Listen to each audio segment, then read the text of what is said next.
Yung mga anak ko kung ilan? Anak ko 8. Oo, ilan po sa kanila yung nag-aaral? 4 na lang. Bali yung iba po graduate na. High school lang. Kayo, nakapag-aral po ba kayo? First year high school. Bali ano po yung nakakitaan mo? Ako, sa bahay lang ako, may tindahan ako. May tindahan po. Yung asawa niyo po? Nagtitinda rin, naglalako siya. Nagamit sa bahay. Bakit po hindi ko napiling tumira? Maganda rin sa tayo. Pwede saan po ba kayo?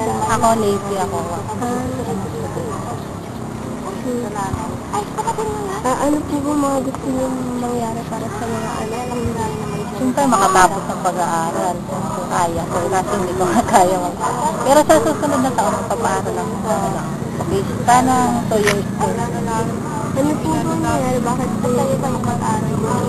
Kulang siyempre pa. Panggas.